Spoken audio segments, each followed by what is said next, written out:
In the days of King Darius of Persia, when Zerubbabel son Shealtiel was the governor of Judah, and when Joshua the son of Jehozadak was the high priest, the people gathered. They came together to celebrate their heritage, and they had much to celebrate. They had lost it all. They had seen their land destroyed. They had been forced to go and leave and build their lives someplace else, in a strange land. But now, because God had moved with compassion the hearts of the kings of Persia, they had been given a chance to come back, to return, and to start all over again. So there they were, back in their land. The land that had been ruined by the forces of Babylon 40 years ago. Why, even the temple, the great temple built by Solomon himself, dedicated to the Lord, had been razed to the ground. But now that they were back, they could rebuild. They could start all over again. And indeed, foundations for a new temple had already been laid upon the ruins of the old. And that was, in fact, the very reason why the people came together. They had been summoned by the governor Zerubbabel, by Joshua the high priest, to celebrate and to dedicate these new foundations to the Lord. Oh, I wish you could have been there. I wish you could have seen the people as they walked around the work site, saw all the preparations that had been made, the foundations that had been laid, the work that was being prepared. They stood there and they gawked at the priests as they prepared their sacrifices on the temporary altars that had been built. And they looked at the musicians as they tuned up their instruments for the worship service. Oh, it would be a fly on the wall to hear the people talk about it that day. Perhaps it would have been especially interesting to hear some of the seniors, the people in their 60s and 70s, as they talked. Because, of course, they could remember what Jerusalem had once been like. They had seen it in their youth. Yes, their comments were some of the most interesting of all. Oh, you see those foundations there, land? Not like the foundations we had in my day, I'll tell you.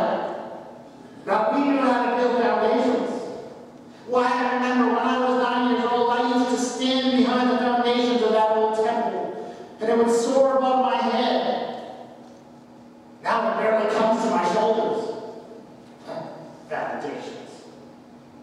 And did you see that young fellow, that Joshua, the new priest, with his fancy Persian beard? In my day, a priest had a real beard, big and bushy and probably full of lights. Now that's a priestly beard.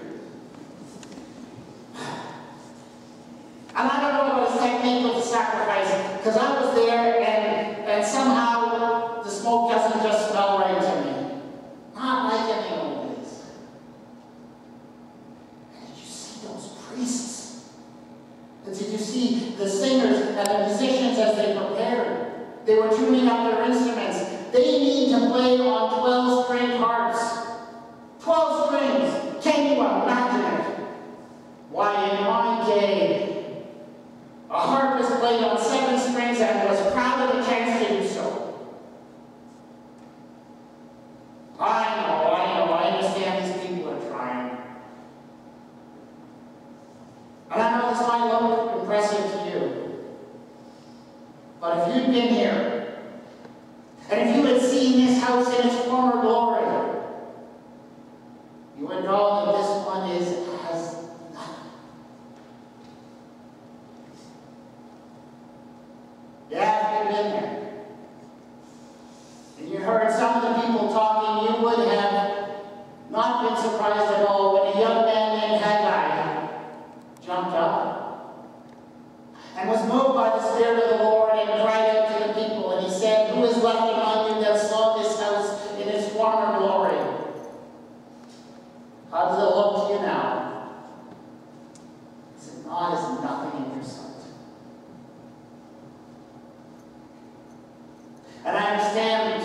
exactly how Haggai was feeling, but you know what? In a way, he was fighting a losing battle. Because whatever Zerubbabel and Joshua and the people were building, no matter how glorious, how wonderful it would turn out to be, whatever they built was going to be compared to what had once been, to that glorious past. And it would suffer in that comparison. Always happens whenever you build in the shadow of a glorious past. And in the days of Stephen Harper, Prime Minister of Canada, when Dalton McGuinty was Premier of Ontario for the moment, Scott McAndless was the minister of St. Andrew's Hespeler Presbyterian Church. Sorry, there we go. The people of Hespeler came together, and they came to celebrate their heritage on a very special day.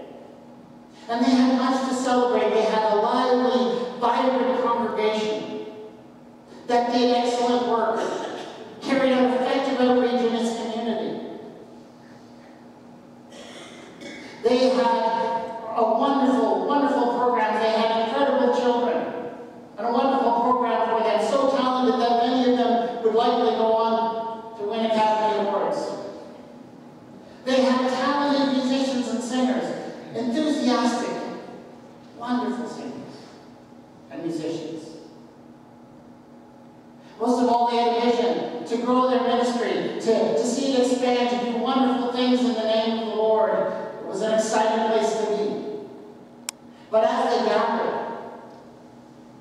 were those things the only things upon their mind, or were there some who said, yeah, this is great?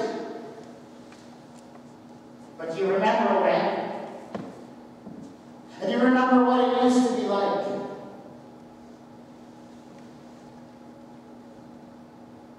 Were there some who said that?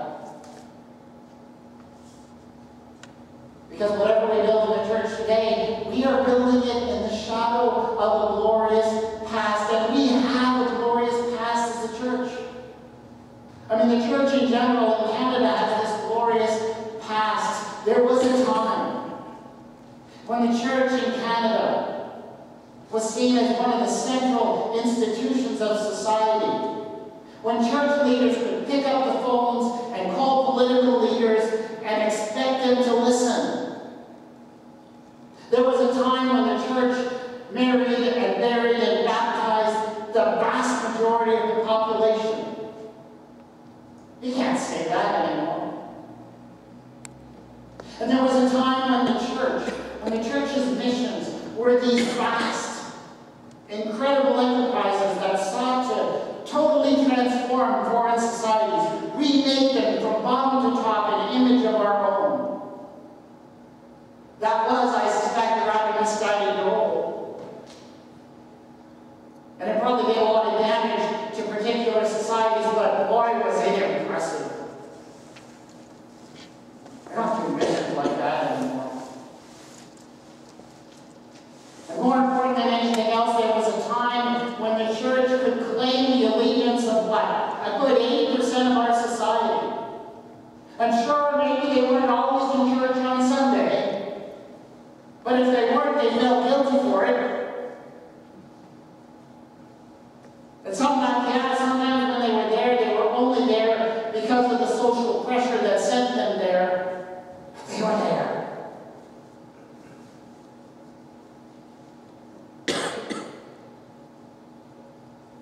And in terms of numbers, in terms of percentages of the population, membership, the church today simply cannot compete. We have a glorious past.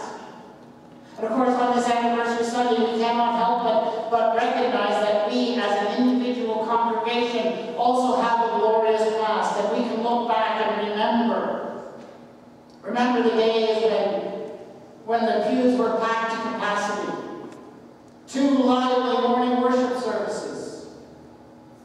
We can remember ministers who were beloved, who during their tenure baptized, married, buried literally thousands of people. Look back at stellar performances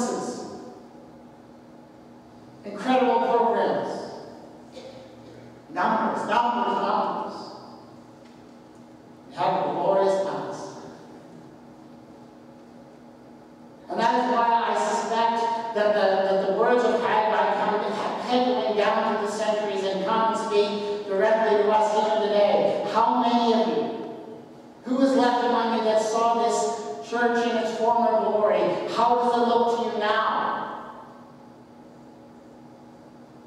Is it God has nothing in your sight? Those are words of frustration. Haggai was frustrated when he said that. Because whenever you're trying to build something new, especially when it's something that's different from what people are used to, which is different and is built in the shadow of a glorious past, you get tired of people talking about how things used to be. And in fact, that is why some of the most dynamic church leaders today, those who go on to build the fastest growing churches, will absolutely refuse to work with established congregations. Because they just find it easier to build the church when they don't have to build in the shadow of a glorious past. So I understand the frustration. But while Haggai began with frustration, he did not stay there. And he moved on from that. And he brought a word of hope, a word of challenge, and a word above all of encouragement. The first thing he said to the people was this: take courage. He even said exactly who needed to take courage. Zerubbabel, Joshua, the high priest, all the people had to take courage. Because when you're building something new, in the shadow of something old and glorious, that's the first thing you need: courage. Haggai was absolutely right. I think we're living in a time in the life of the church that calls for courage. These are exciting times to be in the church. Times of great change. Times when some of the old models, the old ways of doing and being the church simply aren't working anymore. But that's exciting because that means that we get in on the ground floor. We get to be part of laying the foundations of a new kind of church, a new way of being church that will sustain and guide people for many years to come. These foundations will not be laid with stone, perhaps, but with ideas and initiatives and programs and new ways of thinking. But we, like Zerubbabel, like Joshua, are laying the foundations, and it takes courage to lay foundations that lead us in new directions. That's the first thing we need. And Haggai also tells them how they can be courageous. There's one reason he gives them. You can be courageous, he says, because God is with you. God is with you, will be with you, has promised to remain with you. This is because, you see, you need, when you're living in times of change, living in times of transition, you need a fixed point. You need one thing at least that you can count on, that you know where it is,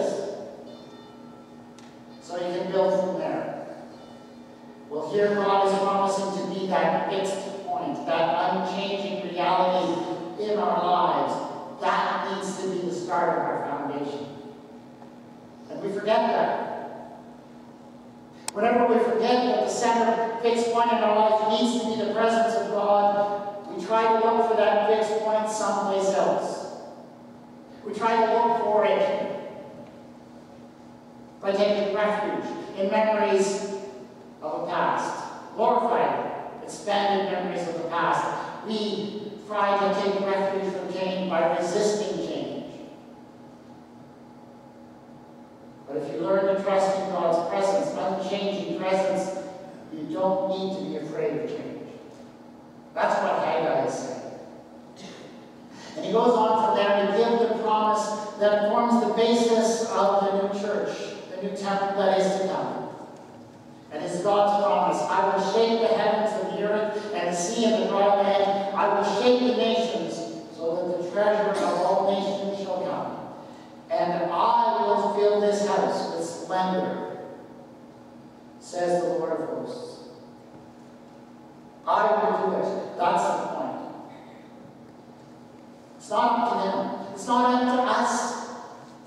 to build the splendor of the church that is to be. God is promising to take that on himself. Yes, we need to do our work. Yes, we need to give our best. But the establishment of the church that is to be is in God's hand. The splendor and glory is in God's hands. God can do this because he says the silver is mine, the gold is mine. It's already in God's hands. Anything we build comes from God's hands, and we need to trust that. See, when you frantically try and build the new church, and you feel pushed and harassed and weighed down by the weight of the glory of the old church, it enslaves you. But God takes on the splendor, takes on the glory, sets us free. The latter splendor of this house shall be greater than the former, says the Lord of hosts. And in this place I will give prosperity, says the Lord of hosts. In other words, you ain't seen nothing yet. It's God's promise. And it is God's promise to us as well. And if we, trusting in God's unchanging presence with us, can act with courage, we will see it. God's word. Will you take a few moments in silence?